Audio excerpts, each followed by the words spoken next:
O nosso entendimento é que a economia passa por um profundo processo de mudanças, está em curso um novo padrão sistêmico de riquezas, o que chamamos de financiarização.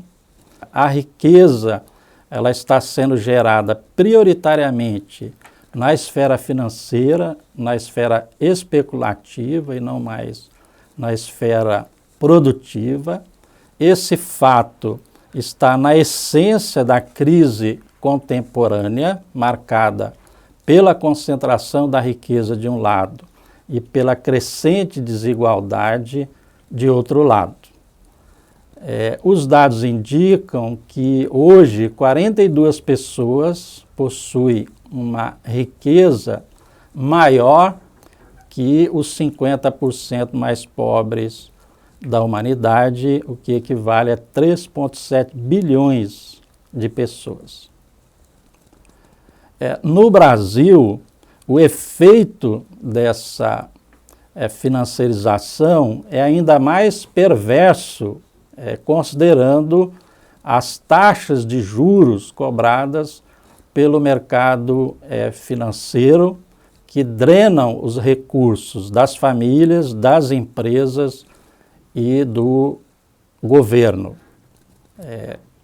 A título de exemplos, a taxa média de juros cobrada pelo sistema financeiro no que diz respeito ao crediário é de 88% ao ano. A taxa de juros cobrada no cheque especial é da ordem de 297% ao ano, em média, e no cartão de crédito ela chega a 318% ao ano.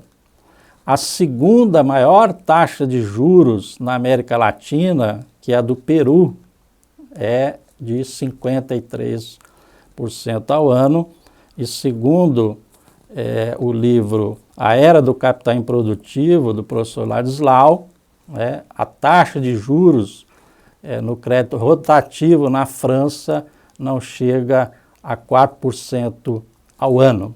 Isso indica que muita coisa precisa mudar no Brasil e é por isso que achamos importante, defendemos que esse tema faça parte do debate e da construção de um projeto popular para o Brasil. O nosso entendimento é que o Brasil só sairá da crise se realizar uma ampla e profunda reforma do sistema financeiro, que implique na desconcentração do crédito, no aumento da oferta monetária e na redução e limitação das taxas de juros. E, além disso, uma profunda e ampla reforma fiscal que promova o ajuste fiscal não pelo corte dos gastos, mas pelo aumento da receita tributária, por meio da cobrança de impostos, da distribuição de lucros e dividendos, da tributação das grandes fortunas e do combate à sonegação e à evasão de divisas. E que, além disso, promova também a justiça social, invertendo a lógica perversa da tributação brasileira, que penaliza os mais pobres e transfere recursos, transfere renda para os super ricos por meio do pagamento de juros da dívida pública. A gente está acostumado a entender que a gente é explorado ou que a economia está desequilibrada por excesso de exploração através do salário. Isso continua. Mas através do endividamento das pessoas, não sei se você está endividado, mas olha, as pessoas entendem menos e ferra as pessoas de uma maneira absolutamente violenta. Deixa eu explicitar para você entender as coisas. Tá? Nós trabalhamos com a visão de que para fazer funcionar a economia precisa de 4 motores. Nós temos as exportações, é um motor importante, mas é pequeno, é só 10% da economia no Brasil. 90% é economia interna. Então, a exportação ajuda, mas não salva a lavoura. O que salva é a gente dinamizar a capacidade da economia interna. A capacidade da economia interna se dinamiza essencialmente com a demanda das famílias. Por que funcionou tanto durante os governos populares? Porque você, com o salário mínimo maior, com Bolsa Família, com um conjunto de programas, na época foram 149 programas, se gerou maior demanda das famílias. Essa maior demanda das famílias, ela gera atividade empresarial, porque as empresas têm para quem vender. É por isso que o desemprego caiu de 12% em 2002 para 4,8% já no governo da Dilma, foi caindo. Então, você dinamizando a atividade da demanda das famílias, favorecendo a renda das famílias na base da sociedade, você dinamiza também as empresas. O que acontece quando você aumenta o consumo das famílias? Você aumenta, tem um imposto sobre o consumo, você aumenta a receita para o Estado. E quando as empresas estão trabalhando mais, porque tem para quem vender, você aumenta também a receita para o Estado através do imposto sobre a produção. O resultado é que não só as famílias estão melhor e as empresas estão empregando mais e produzindo mais, mas o Estado passa a poder financiar a outra parte das necessidades do bem-estar da família, que é acesso à saúde, que se expandiu, às universidades federais, à educação em geral, etc., o que a gente chama de consumo coletivo. É esse imposto que é transformado em salário indireto, que melhora a situação das famílias através desse consumo coletivo, saúde, educação, segurança, etc., e melhora a atividade empresarial com os investimentos nas infraestruturas. Então, o processo funcionou. Por que o processo travou?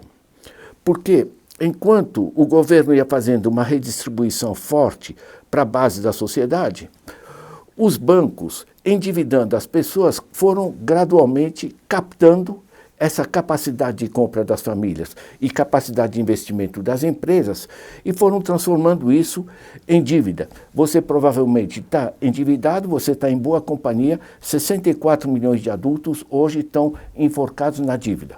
Por uma razão muito simples, como o Laerte falou, por exemplo, o consumo das famílias a prazo, na Europa, o empréstimo para os bancos, para a família vai ser, para a pessoa física, 3,5% ao ano. Não é juro ao mês. Juro ao mês é treta, para esconder o juro composto.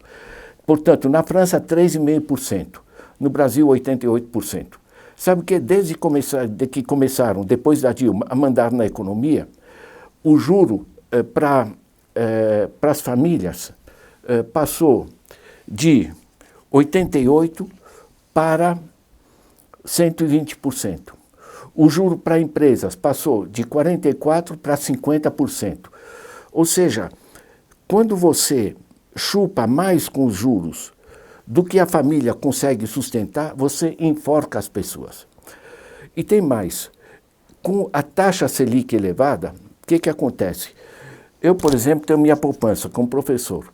Coloco meu dinheiro no banco. O banco coloca isso em dívida pública. E essa dívida pública, o governo é obrigado a pagar juros sobre ela. Nesses juros transferidos para os bancos, são os nossos impostos, que em vez de servir para educação, saúde, segurança, coisa do gênero, agora esse juro vem para os bancos. Lucro sobre o meu dinheiro, que eu depositei ali. No ano passado foram 310 bilhões de reais. 310 bilhões de reais dá 10 vezes o Bolsa Família. O Bolsa Família ajudou cerca de 50 milhões de pessoas. Esses 310 bilhões é para um grupo de banqueiros. Então, se a gente fecha a conta, isso dá o seguinte: nós temos um dreno da capacidade de compra das famílias e das empresas que equivalem a 16% do PIB.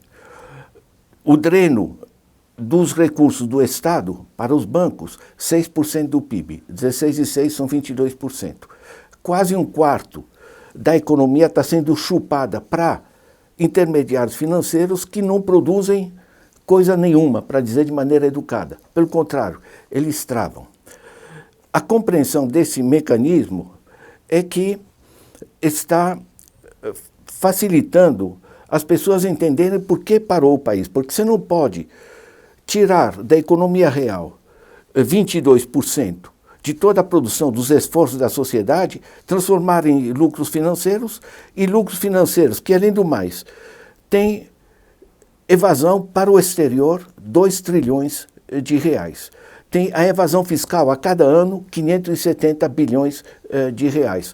Você tem isenções, 350 bilhões de reais. Isso aqui está sendo drenado, está sendo chupado por bando de parasitas. Internacionalmente, a gente já chama isso de economia de parasitas, né? E isso, obviamente, trava a economia. O bom capitalista, nesse sentido, seria assim: o cara tradicional que pega um empréstimo no banco, monta uma fábrica de sapatos, produz sapatos, as crianças vão poder vestir, ele empregou gente, comprou máquinas, pagou imposto e a coisa funciona. Assim funcionava. Esse capitalismo de agora, ele é diferente, porque é o que a gente chama de financiarização.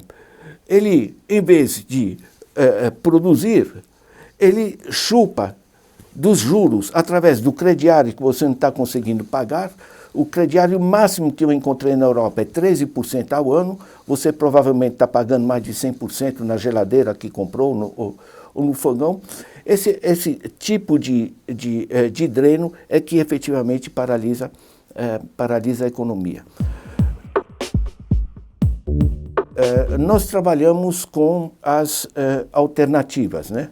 As alternativas é que a gente tem que voltar à lei 192, que foi liquidada por um projeto do José Serra, que limitava a taxa de juros a 12%, mais inflação. Portanto, nós tínhamos uma lei anti-agiotagem. Nós temos que voltar a uma lei anti-agiotagem. Você cobrar juros de 100, 200, os 300% do cheque especial e coisa do gênero, isso simplesmente não funciona.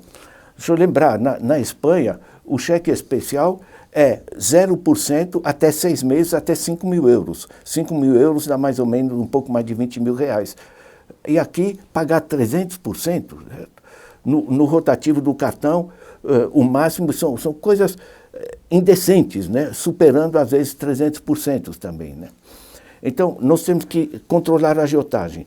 Nós temos que recuperar a lei que existia em que lucros e dividendos pagavam imposto. Eu, professor Ladislau, pago 27,5%, ninguém me pergunta nada, é deduzido do meu salário. Os banqueiros que ganham esses rios de dinheiro com essa agiotagem, eles são isentos de imposto, é isenção de lucros e dividendos, uma lei de 1995. Nós temos que passar a controlar as pessoas que jogam o dinheiro lá para fora. Como é que é jogado o dinheiro lá para fora? Gente, são 2 trilhões de reais, dá 30% do PIB, que estão lá fora. Não estão investindo, não estão pagando imposto. Como é que foram parar lá fora? Através dos bancos. Os bancos têm departamentos que eles não chamam departamento de evasão fiscal, chamam departamento de otimização fiscal. Eles gostam de nomes bonitos. O resultado prático é que, por exemplo, o BTG Pactual, do qual o Paulo Guedes é cofundador, tem 38 filiais em paraísos fiscais, Panamá, Ilhas Caimã, por toda parte. Estão ajudando a drenar a economia. Isso tem que passar a ser controlado. Nós temos que também gerar sistemas locais financeiros. Quando você olha na Alemanha, os alemães não colocam dinheiro no banco, colocam dinheiro essencialmente se chama Sparkassen, são caixas de poupança locais. Então, o dinheiro da poupança das pessoas não é chupado pelo banco para depois ir para paraíso fiscal ou para servir para endividamento público, coisa do gênero. Ele é usado pela própria comunidade, arborização da cidade, saneamento básico, geração de pequena e média empresa, o que seja, né? Então, nós temos uma outra filosofia. O dinheiro, esse dinheiro tem que servir para fomentar a economia, como no exemplo que eu estava dando da empresa que vai produzir sapato. São nossos recursos. Esses recursos, se são aplicados decentemente, eles multiplicam a riqueza. Por exemplo, cada real que é colocado em saneamento básico, são 4 reais que a gente deixa de gastar com doenças. Então, multiplica a riqueza da sociedade. Essa é a reorientação que a gente tem que ter. É óbvio que, com 5 bancos controlando mais de 80% do crédito no Brasil, eles formam um cartel, seguram tudo e a gente não tem como usar de maneira produtiva o sistema financeiro. Isso não exige grandes investimentos. Nós entendemos de finanças, nós temos gente formada, nós temos redes bancárias. Hoje, inclusive, essa coisa pode ser sem intermediários via internet. O que não pode continuar esse tipo de dreno permanente sobre os nossos recursos por gente que simplesmente não produz, que saberiam como transformar esse dinheiro em investimento, em produção concreta, construir casas, construir escolas, ampliar universidades, coisas do gênero, só que aí é trabalho, né? Tem que produzir. Enquanto o que eles preferem é simplesmente fazer aplicação financeira, que são umas teclas no computador e você está ganhando dinheiro. Deixa eu só explicitar para vocês como funciona e por que é tão certo o que o Laerte disse sobre essa concentração de um grupo pequeno de pessoas que tem tantos recursos. Só para você entender, um bilionário no Brasil, 6 famílias, tem mais dinheiro, mais riqueza do que a metade mais pobre da população. Essa gente pega o bilhão de reais dele. Se ele coloca o bilhão de reais não em investimento produtivo, mas em aplicação financeira, comprando papéis que não resultam em nenhuma produção, esse bilhão, colocado a 5% ao ano, moderados, ele está ganhando 137 mil ao dia. No dia seguinte, esse dinheiro está rendendo sobre 1 bilhão mais 137 mil.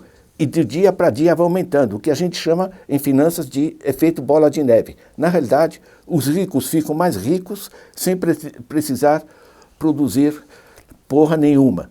Esse porra nenhuma é uma expressão de economia heterodoxa, a gente às vezes usa quando fica irritado com as besteiras que estão fazendo nesse país. A reforma tributária pega desses mais ricos e redistribui para as famílias e para a produção, porque isso dinamiza a economia.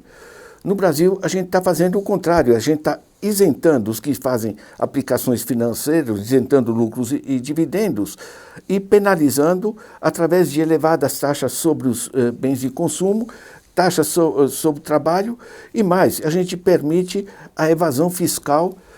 Quem faz evasão fiscal é gente rica, né?